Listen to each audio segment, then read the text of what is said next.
Well, hello and happy Wednesday afternoon to everyone out there in this virtual world. My name is Michelle Holbrook. I am the Outreach Events Coordinator here at Pasadena Humane, and today I am joined by the very knowledgeable Alan from Custom Catios. You might know him as the Catio Guy. How are you doing today, Alan? I'm doing great. Very excited to be here. Thanks. Oh, well, thank you so much for joining us. It's a beautiful Wednesday afternoon. So kind of, I wish we were outside doing this. It would be a great place to do it, but it's also great weather for what you're talking about because it does take us to the outdoors. Absolutely. Absolutely. We're lucky we live in Los Angeles and cats can basically use Catios year round. So I'm sure a lot of you out there might want to know exactly what a catio is, and we'll let Alan answer that question in a little bit. For those of you that are joining us new today, I'm going to go over a few reminders with you.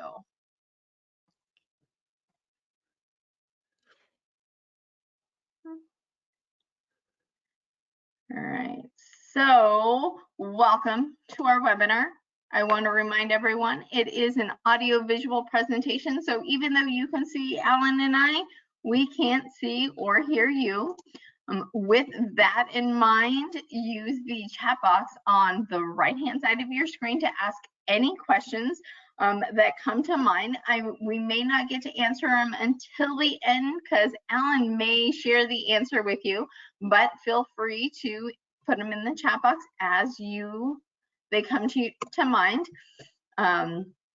Right, answered that. So we are talking about Catios A to Z. What is it? Why do I need one? Where do I put one? How do I start? Okay, Alan's going to answer everything for us. Coming up, we're going to be talking with our own Dr. Peerdeck on cat and dog first aid. And we're going to round out April talking about the difference between therapy animals and service animals. So we invite you to join us. At any time, if you come in late or you've got to leave for any reason, this webinar is recorded and you will receive a copy of it tomorrow afternoon. If you do enjoy this webinar and you want to make a greater impact, you can go ahead and use this donation link, and I'll go ahead and drop that in the chat box as well. And without further ado, Alan, go ahead and take it away. All right. Well, thank you again, Michelle. And hold on one sec. Sorry. Can you see my screen? We got it. Why isn't it? There we go. Okay. So thank you again for the introduction.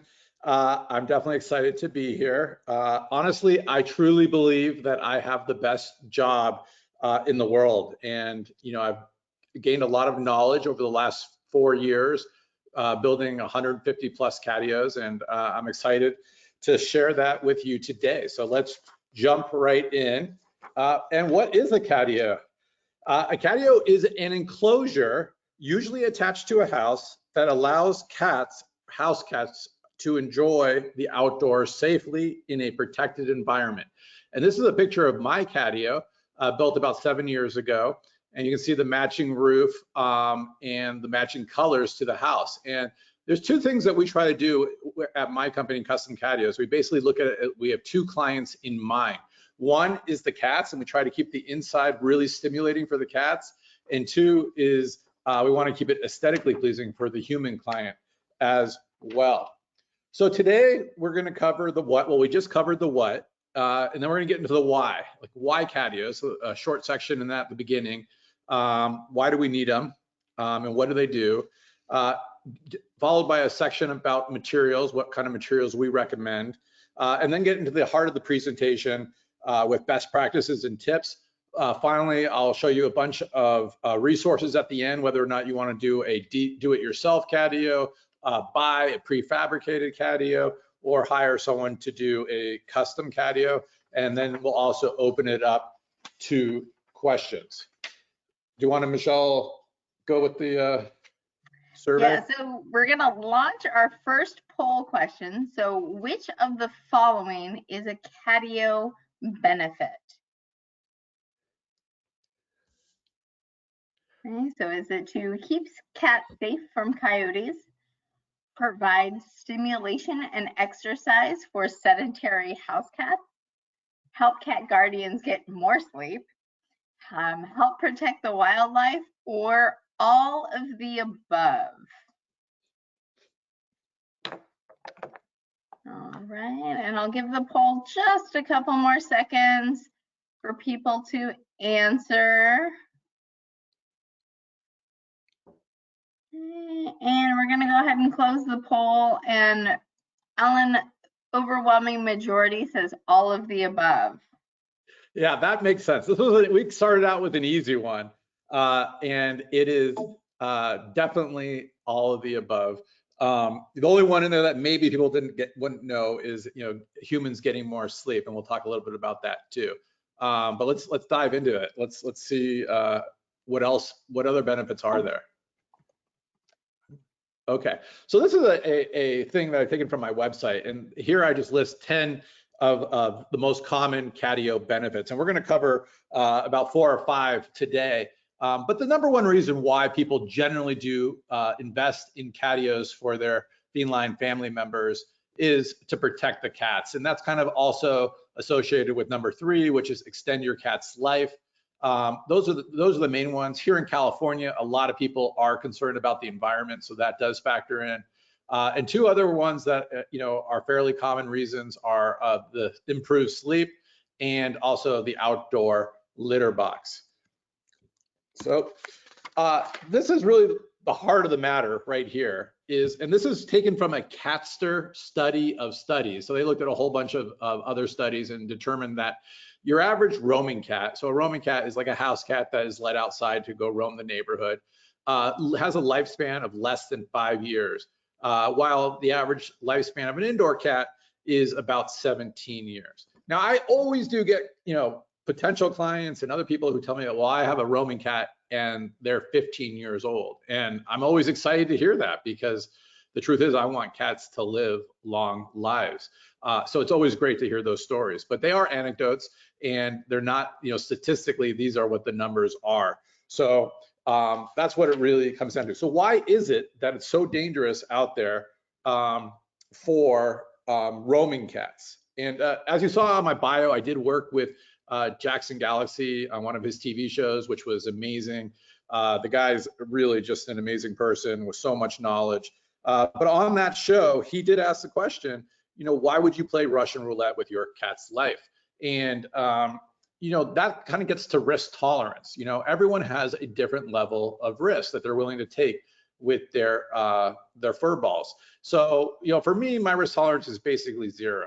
I'm not going to let my cat out at all. I want him them in enclosed structures. And that's me. But some people may be like, well, I'm okay letting my cat in the backyard, so maybe cat fencing will do the trick. While others, maybe they're like, okay, I'll just live with the fact that my cat may not come home today.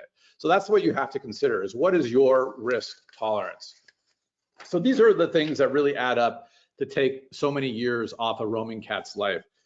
Disease things you've all heard of, feline leukemia, feline AIDS, FIP, parasites you're probably pretty familiar with too, fleas, ticks, ringworm, things like that. Sadly, animal cruelty is a real thing, and people shoot cats, they torture them, all kinds of terrible things. You just can't count. You can actually count on people being bad out there, so you have to take that into consideration. The 2 biggest factors, though, really are cars and other animals, especially coyotes. And so I want to talk a little bit more about coyotes. When I grew up in LA, which was a long time ago, there were only coyotes in the hills, and they would only come down into the city after like a drought, and so we didn't really have to worry about them quite as much.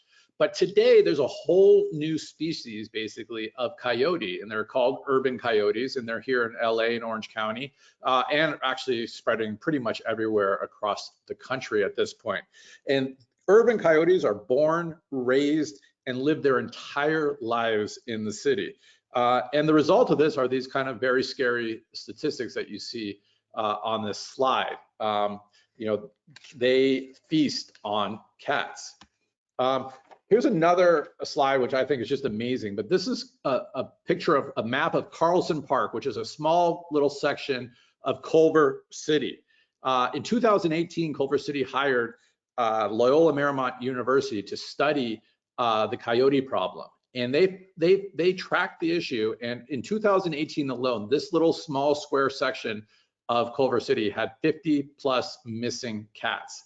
So that kind of tells you how many cats are going missing all over the city. One of the people who ran the study stated as saying coyotes are highly mobile animals, and it's not unusual for them to travel up to 10 miles a night. The coyotes are creating trouble in your backyard, may not be living in your backyard. And not only do coyotes travel far, but so do house cats. This is a study done in a small town in Australia, and they tracked 13 cats by GPS collar. And here's just the results of 4 of those cats, and you can see how far they went away from the house. Oftentimes as much as 2 miles.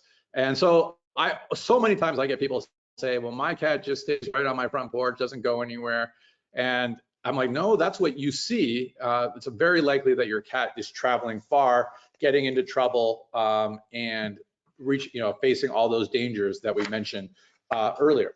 So, it seems fairly obvious at this point, like it is dangerous out there for your cat. An indoor cat's going to live 10 plus more years longer. Why not just keep your cats inside? Well, unfortunately, indoor cats face their own risk, and these are the main ones right here.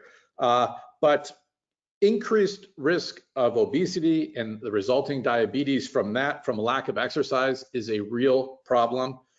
Territorial aggression, especially in multi-family cat homes, is an issue. Boredom is just one of the biggest factors. Cats are bored because they're not stimulated enough indoors, and that leads to a lot of potential issues, many of which you see in the 4th bullet point, stress relieving behaviors. And I'm sure many of you have faced some of these issues with your cats, and essentially they're just not getting enough stimulation. I love the way one of my favorite cat authors puts it, Pam Johnson Bennett. If you haven't read her book, she's the best. Catwise is one of her best books on top of that. But she likens it that cats are kind of like your sports car that just sits in the garage all day. They are just these amazing creatures that have unbelievable hearing. They can see in what we consider total darkness. Their smell is far superior to ours. They're amazing athletes, obviously, and yet they have all this equipment and they have nothing to do with it. They're just sitting inside all day long. That would drive me crazy too.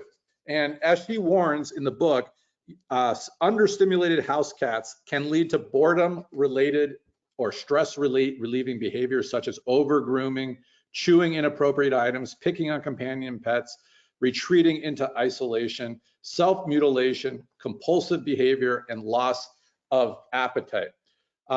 This lecturer at the Royal Veterinary College basically says the exact same thing. Living in apartments or houses is a recipe for frustration, stress, and behavioral problems. And finally, the American Association of Feline Practitioners, the organization that sets the standards for cat behavior in the United States, or basically says the exact same thing, that that indoor cats often leads to problems, and that whenever possible, an outdoor enclosure is preferred.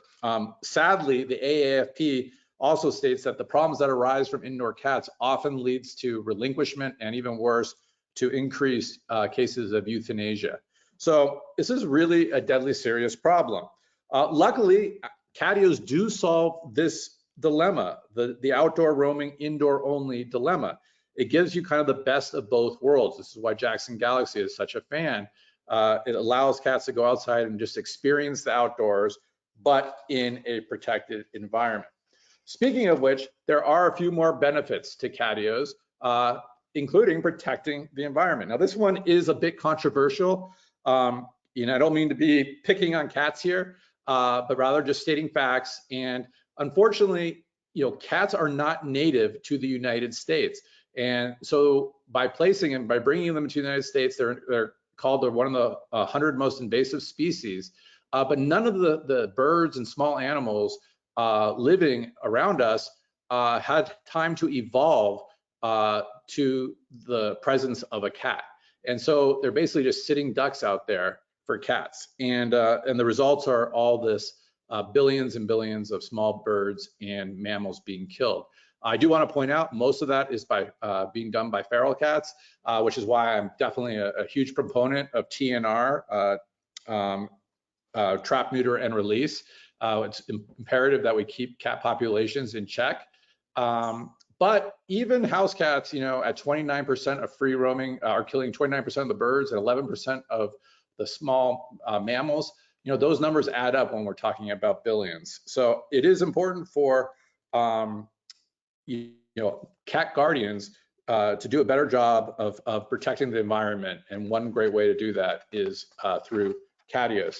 I also mentioned sleep. I know everyone on this call has probably been awakened in the middle of the night by a furball bop to the head, a loud crying for play or for food, the cat zoomies middle of the night. My cat used to always scratchily lick my chin at dawn. And so if any of those things have impacted your sleep, you're probably one of these people on this list not getting proper sleep because of your cat. What a Catio does, it allows the cat to go outside in the middle of the night and at dawn. Cats are actually crepuscular. They are most active at dusk and dawn, so they really want to be outside super early in the morning, watching the world wake up. And by doing that, getting the stimulation elsewhere, they're much less likely to disturb you while you sleep. Finally, the outdoor litter box. It's a huge. Usually, the husbands in a family are really huge proponents of this. It's a good selling point. But you get the litter box smell outside. No more litter box dust clinging to your bed sheets and to your clothes. And in this case, this was a Catio we've just recently built in Santa Barbara, and you can see the cat Romeo on the right hand picture in the left top corner of the Catio. And he was marking inside all over this couch. They couldn't get him to stop. And cats do prefer to go to the bathroom outside. And so by building this Catio and putting a litter box compartment in here, Romeo has not gone back, has stopped marking inside. So it can be really help fix behavioral issues like that. So let's jump into materials. This is a picture of my backyard from about a week ago, but there's 4 different types of wire mesh here, a climbing pole, some floating beds. Suffice to say, this is my backyard to my wife's chagrin. She doesn't love all the stuff that we have to keep on hand. But we'll get into more detail now. Starting with roofs. So some things you want to consider, roof is one of the most important aspects of a Catio. You definitely want to consider sunlight and heat. It's different if you live in the valley or by the beach. In the valley, summer temperatures get well into the hundreds. It's definitely a good idea to provide plenty of shade. But if you're at the beach and you have a summer breeze, probably doesn't get too hot, you don't have to worry quite as much. But ideally, every enclosure will have some shade spots and also plenty of sun as well. Rain in LA usually is not a problem. It was a couple of years ago, but we don't get that much rain to be overly concerned. But it can factor in, especially if you want to put your litter box outside. It should be covered then. It also, if you have a roof, will keep the Catio a little bit drier in the rain. Aesthetics, I'm going to show you a whole bunch of different pictures of different roofs right now. So which one do you like best? But the one thing to consider is if your roof is in direct line to the Catio roof, as you saw in my picture at the beginning of my Catio, then you might want to consider matching the roofs. In that case, it was a shingle roof. On the left-hand side, This one it gets to the interior lighting. We have a clear transparent roof here because that bathroom window on the left was the only window to the bathroom. So they want to make sure that light continued to get into the bathroom. So you want, in that case, a clear transparent roof was the way to go. The right side, we have a painted plywood roof. This is, a less expensive hard roof. This was really for a temporary enclosure. They're only planning on staying there for a year or two while they redid their house. Next up, bamboo. On the front side is bamboo, and that is great for really cooling. This was a super large enclosure, and bamboo can really provide plenty of shade, cool down the catio. And on the far side is the same thing you saw, the clear transparent roof, but this is a bronze transparent roof. And this is probably our most common roof. It does provide a little bit of shade, but is also transparent like the other one. This is another shingle roof. This happens to be the catio for YouTube star Anna Acana. A Spanish tile roof, which is always beautiful, but can be more costly. And this is corrugated plastic or polycarbonate. And, this doesn't last very long. It doesn't look great, and it doesn't work very well. So while you may save up front, ultimately, I don't think it's a great choice. And finally, you might do a mesh roof, as in this case where you have, this is a tree house with a bridge right in the middle of a tree. And this tree would get hundreds, but a flock of parrots that would all fly over there. So it was just amazing, and the cats could look up. And so if you have something above that you want them to be able to see, you should definitely consider a mesh roof. As far as lumber goes, we generally use only redwood at this point, barring specific instances where there's a reason to use something else. But redwood is super strong and durable. It's naturally resistant to insects and decay. It's weather resistant. Pretty much it lasts longer than all other woods when exposed to the elements. And you do pay a bit extra for it, but it's worth it in the long run. Pressure treated wood we'll use on the ground if we're laying something next to water or sprinklers are hitting it all day long. But it is chemically treated, so we try to avoid it. And it's really hard to stain or paint as well. By the way, this is a stained redwood in this picture. Cedar we don't use, but a lot of catio builders across the country do. So it's something to consider. And Douglas fir is kind of like your basic, less expensive option at Home Depot. We found using Douglas fir for our doors, they would warp in the summertime when it got really, really hot. So that's why we moved to redwood, and I've been very happy with redwood since. So wire mesh is another thing that's obviously very important. This is 1 inch by 1 inch mesh, which we offer 1 inch by 1 inch mesh and 2 inch by 2 inch mesh. This happens to be my favorite for whatever reason. I just think it's really aesthetically pleasing. It looks great. It also is the best for if you're worried about animals getting into the enclosure, like hummingbirds or other small animals. Certainly a lizard could still get through here, or a small mouse or something to that effect, but they'll avoid it anyways because they'll smell the cats. On top of this, by the way, you have a half and half roof. Here's a half mesh roof on the left and the bronze polygal roof on the right. 2 inch by 2 inch. This is our most commonly used and also least expensive mesh. And it's great. All the mesh we use is predator proof, so you don't have to worry about that. You can get this at Deer Busters. Whenever we're doing anything that needs to be malleable, around trees and branches, we always use the 2 by 2 black mesh because it's malleable, and we can you can see it here how we've used bended it around trees and things of that nature. This one is our strongest mesh on top. It's a 2 inch silver mesh. We get it specially hot dipped in zinc for us, which galvanizes it. It's super strong, heavy, durable, and tends to be a little bit more expensive because of the process, and it's specially made for us. On the bottom is a 1/2 inch galvanized hardware cloth, and that we use for snake fencing. And usually if you go about 4 feet high, that's enough. And if you are worried about snakes, you should definitely go with a smaller mesh down low. And finally, we do screens occasionally. This is a super screen, which is cat resistant. Cats can climb up it without scratching it.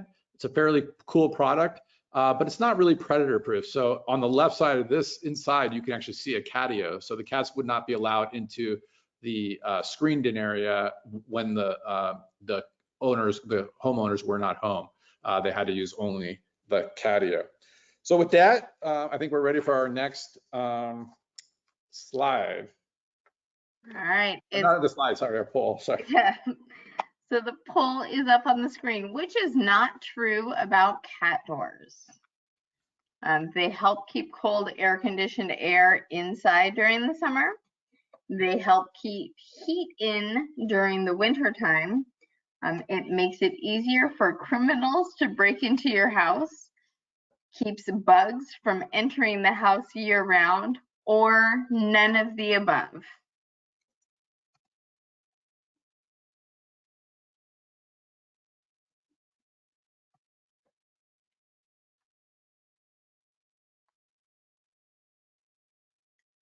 Right, so we've got a couple of different responses. Alan, majority says none of the above. Okay. No, it's actually C. So what is not true? Cat doors do not make it easier for criminals to break into your house. The other ones are true. And so this is a common question I get. A lot of people they say, I'm gonna let the cats out when I want to. I'm gonna open up a window, or I'm gonna open up the door and let them out. And the problem with that is, first, you're gonna, during the summer months, you're gonna have all this air conditioning inside your house that you're gonna be letting out the door or window when you do that. Secondly, or vice versa, in the winter time, you're heating your house and you're gonna open up the door or window and you're gonna let all that hot air outside. So it's gonna get costly. And then year round, you're gonna let bugs into the house. So the cat door prevents all those things from happening. And then as far as making it easier to break in, cat doors are generally really, really small, so no one can fit through them.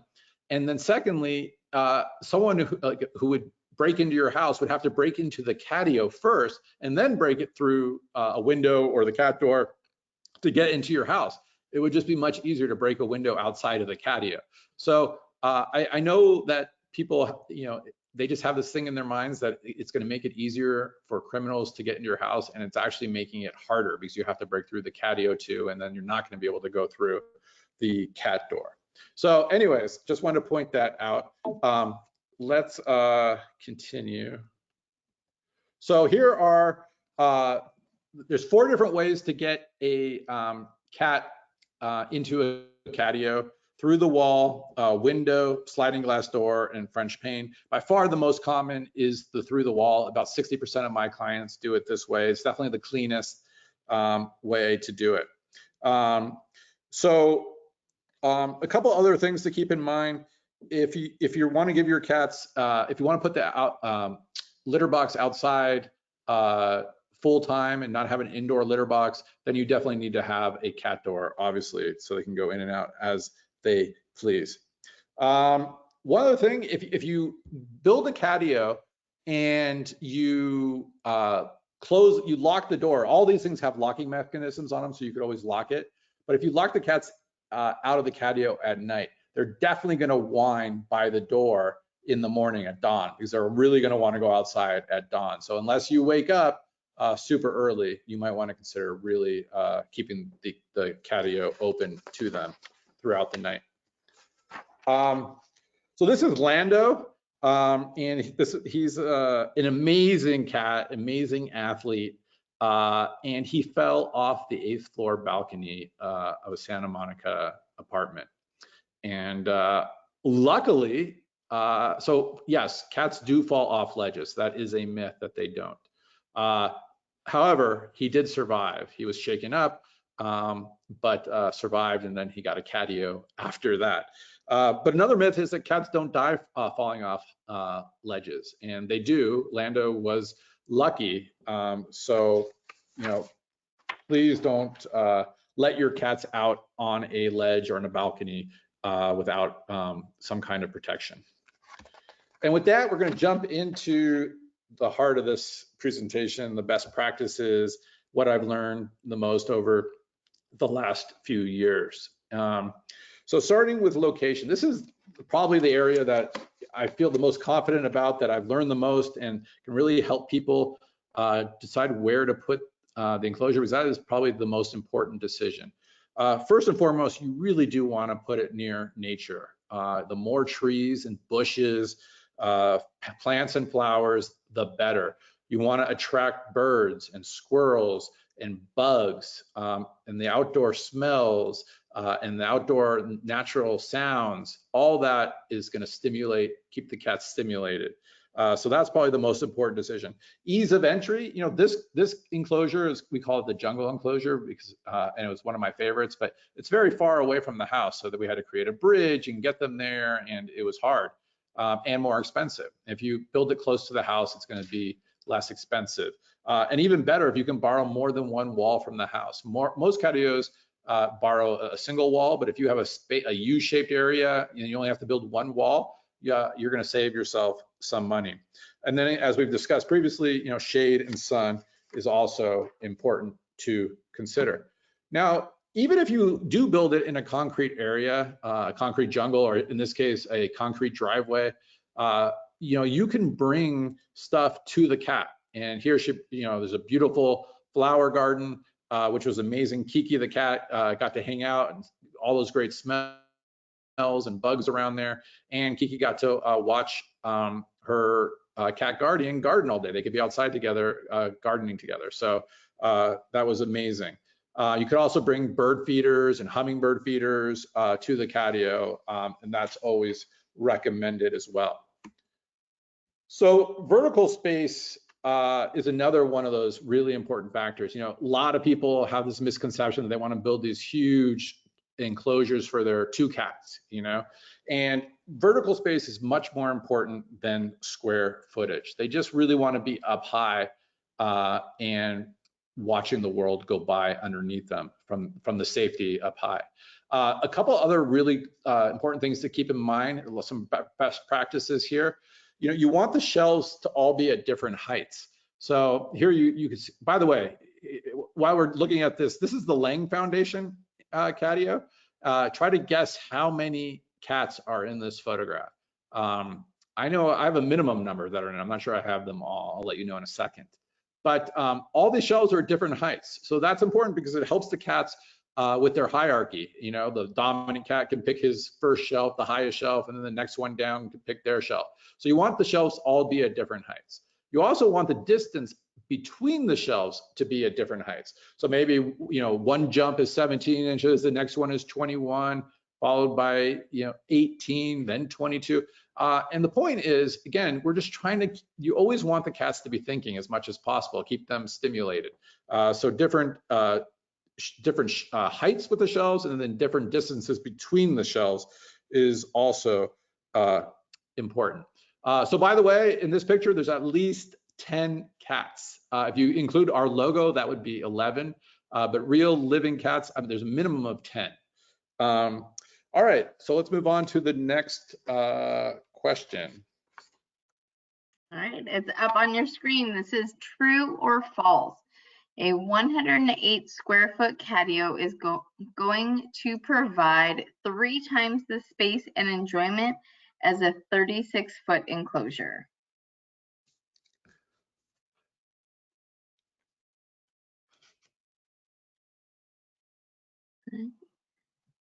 So, Alan, most of the audience is weighing in as this is a false statement.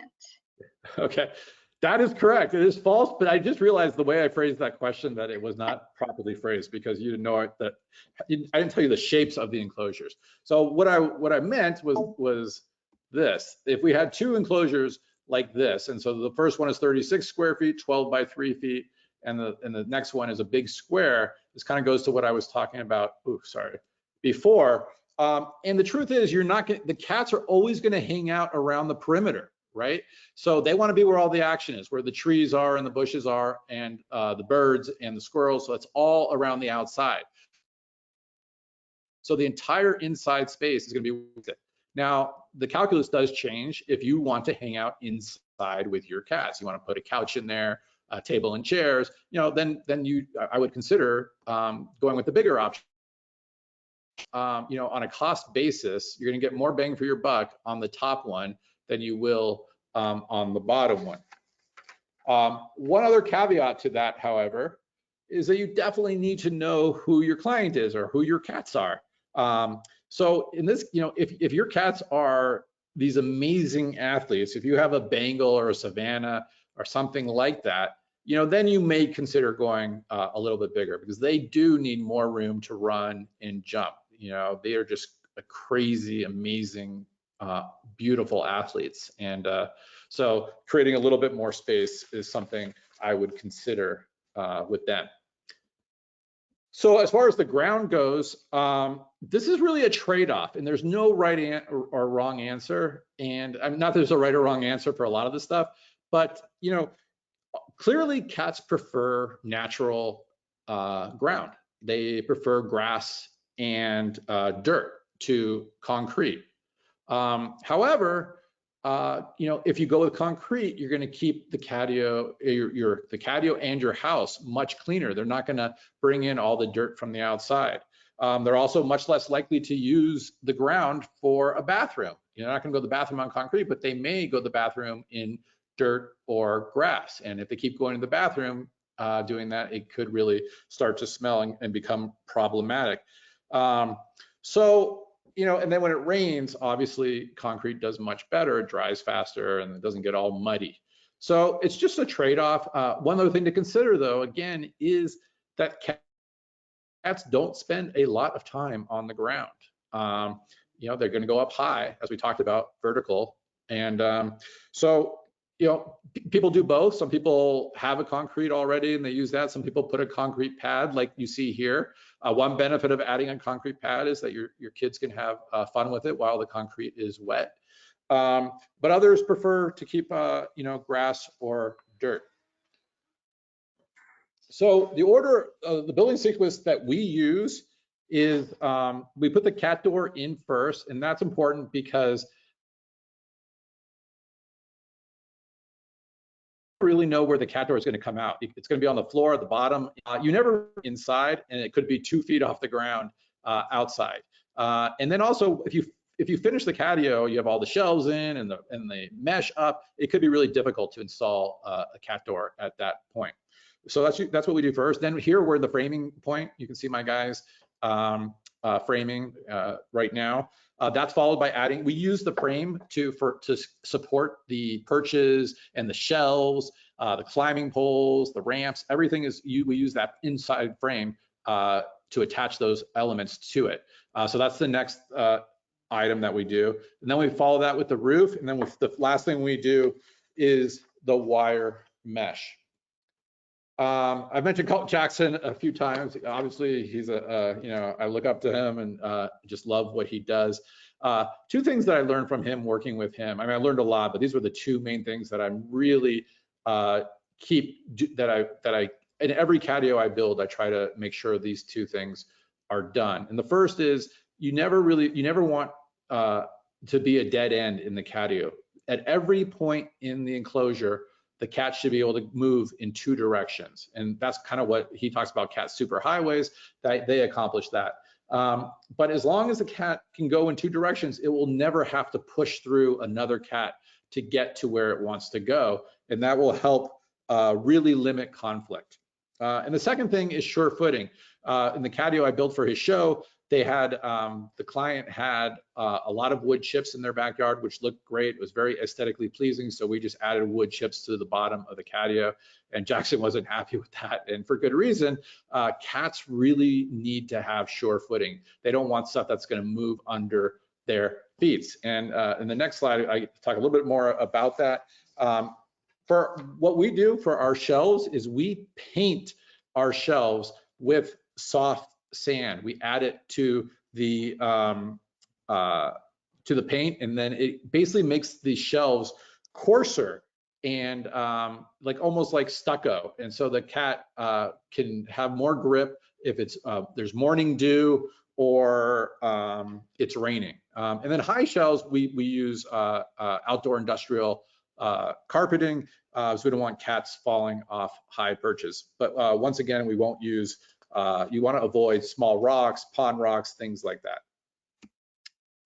So ultimately, what are we trying to do with a catio is we're trying to stimulate the cats. That's what leads to all the issues, the behavioral issues for indoor only cats.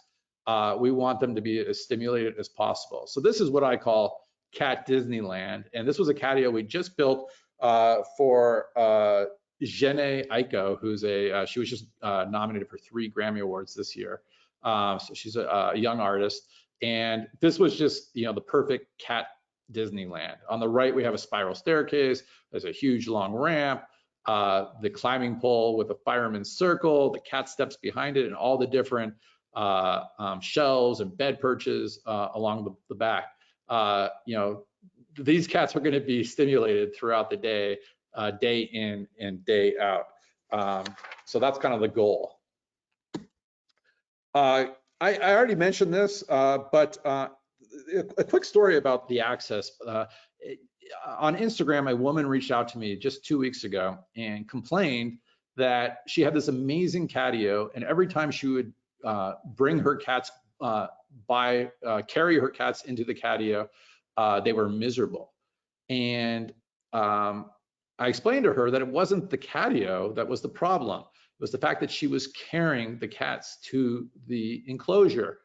Imagine if you were a cat and you get put in this enclosure outside, there's danger lurking around every corner and you have nowhere to go, you can't escape. Well, that would freak me out too. All she had to do was add a run to the enclosure, and so the cats can kind of come and go as they please, get used to it, know there was an escape route, and that would have solved her problems. So it is important, again, to give them access. Dealing with HOAs, especially here, a lot of them in Orange County, but some in LA as well, can be very difficult. I have an article on my website, which I encourage you to read. If you email me, I'm happy to email you the article as well. So I'm not going to go over too much here. The first 2 are the most important. Read the bylaws. Maybe they allow catios, but the thing that many clients do is, shoot first and ask for forgiveness later. But you have to really understand your situation, what your HOA is like before doing something like that. So again, it is important to understand who your clients are, or in your case, who your cats are. On the left is a tripod, and so that's his brother on the right. But when dealing with the tripods, and we've built many a catio for tripods, we really just try to do a lot more, use many more ramps. And so here you see 2 ramps back to back going up the side. We actually have the exact same thing going on the other side of the enclosure. So we have 4 ramps connected by a bridge on one side and a long run on the other side, creating a giant square at the top. And that way the tripod could get to everywhere in the catio, and there's nothing that was off limits. So we're kind of pretty well known for cat runs, like this one here, which was through a garden by the side of a pool. Just keep in mind kind of the same ideas we talked about earlier, 2 different ways to go. Well, you want to be able to make sure that it's big enough that cats can pass each other. They also should be tall enough that they can stand. And then really important, there needs to be an access door. We try to do an access door, every 10 feet or so. It helps with cleaning, but more importantly, in the case of an emergency, you need to be able to grab a cat if the cat gets hurt or if there's a fire, things of that nature. We're also pretty well known for our synthetic rope, or our climbing poles, our 10-foot climbing poles. You can see this contraption that my guys have created on the right, which helps us do this with only 2 guys instead of previously 3 guys. For those of you who have tried to make your own sisal rope poles, it's really hard and takes a long time.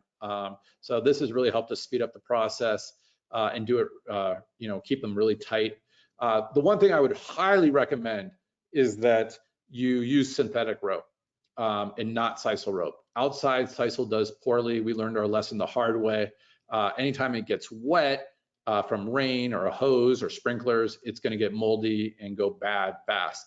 Synthetic rope, the cats like it just as much, but it holds up much, much better in weather. Definitely encourage people to put plants in your Catios. Cats love them, but just be careful. There's so many plants out there that are poisonous and dangerous to cats. So just make sure that you and your gardener check the ASPCA website. They have an amazing list of all the good plants and the bad plants. And so just make sure that your plants are on the good list. And finally, you know, cats love Catios for good reason. They get to go outside, enjoy the outdoors. But it's important to take a lot of safety measures. We've talked about the mesh and other things here. A couple other things to keep in mind. If you're building a Catio on grass or dirt, you have to bury mesh along the perimeter. Otherwise, a coyote or raccoon can dig underneath and potentially get in and hurt your cats. We do it in an L shape. We bury mesh flat outside the Catio, and then we also put it vertically right next to the Catio. So if a coyote were to try to dig underneath it, it would hit the top mesh. It would have to go further out, dig under that, and then it would hit the bottom mesh. Definitely do that. The easy access doors I just showed you in the runs. You definitely want locks on your enclosure. Raccoons especially can open doors. I've seen it on my Catio when I forgot to lock it. So you don't want to do that. Spring hinges will help prevent door dashers, but if you really want to stop door dashers, you can do the double door that you see here. And again, we carpet high shelves so they don't fall. We use the soft sand. And all these things help to keep the cats safe. That's basically what I got. I hope that was good. I'm going to show you a few resources that you can look at. Again, this presentation will be made available to you. But if you want to do it yourself, these are some really good options. Catio Spaces at the top sells pamphlets for relatively inexpensive price, and I think there are some free ones at some of these other ones.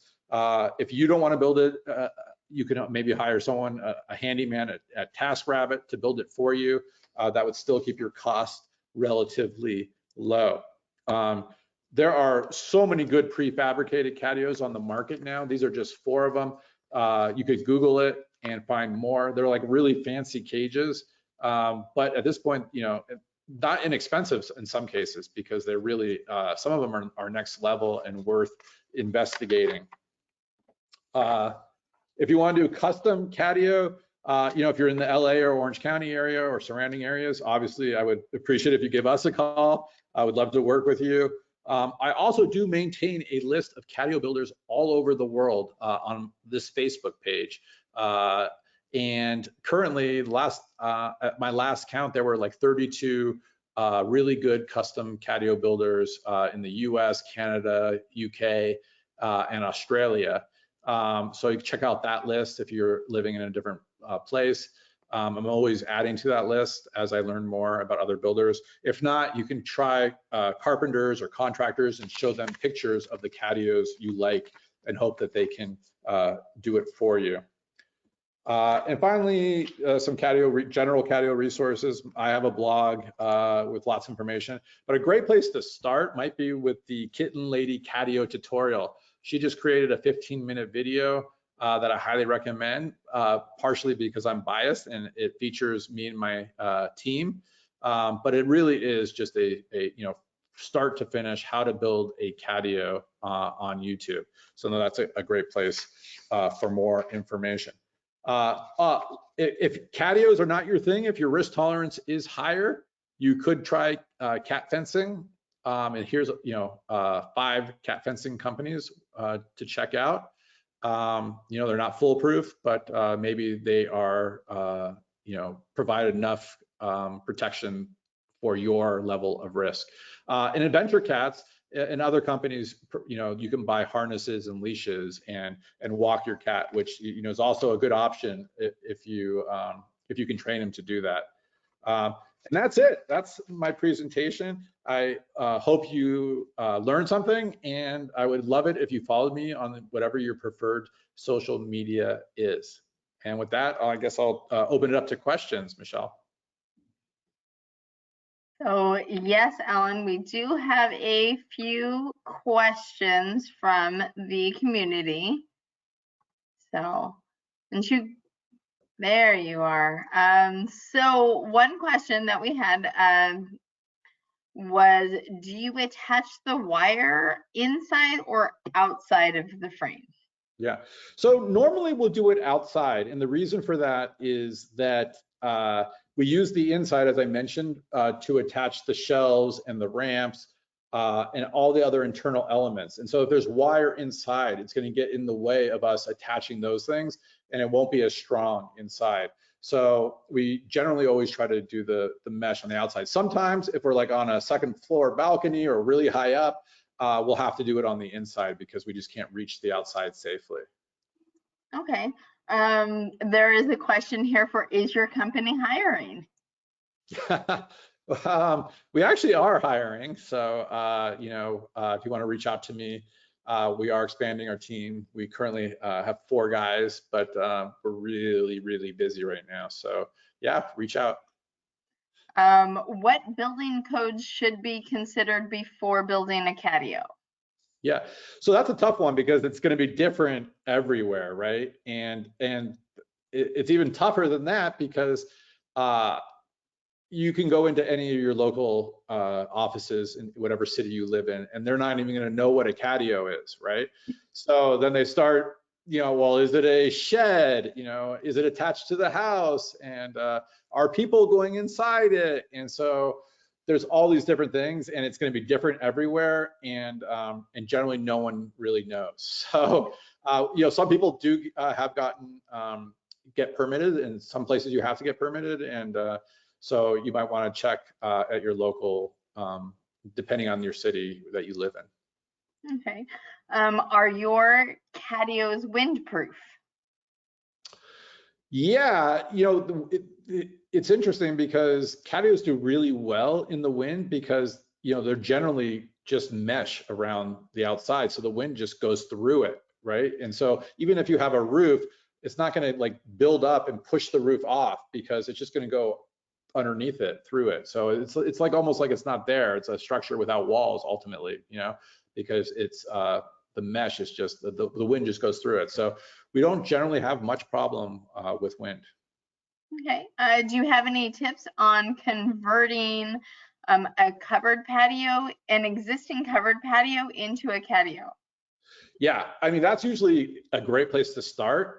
If you have a covered patio, you know, the builder can work around it and just fill in the different parts to it. So it'll save you money usually, and it also generally looks really good. If you have a good already covered patio, aesthetically, just by adding a few things to it, it'll just look like it's part of the house. So that's always it saves some money, but can also be really good. And we love doing that. So people who have that already kind of have a leg up in many cases. All right. So does custom catios do catified fences? Most of the catified fences? Yeah. So I'm not 100% what they're asking, but we do like runs. So like we'll do a run along the fence. So again, everything we do is an enclosure. We don't do anything that's not an enclosure. We don't really believe in that. So, but we'll do runs that run along the top of the fence, you know, or kind of what you saw in that run that was lower. But we can do that along a fence line, and we've done that a bunch of times, and it's awesome. You know, cats love runs. You know, they love being inside these little tunnels and things, and weaving in and out and through trees and stuff like that. So we do that. I'm not sure if that was an answer to the question, though. I wasn't sure I got that right. All right. Do you use galvanized or coated hardware for framing? Yeah, I mean, so the mesh is it's either galvanized, well, it's all galvanized, and then the black ones are PVC and vinyl coated.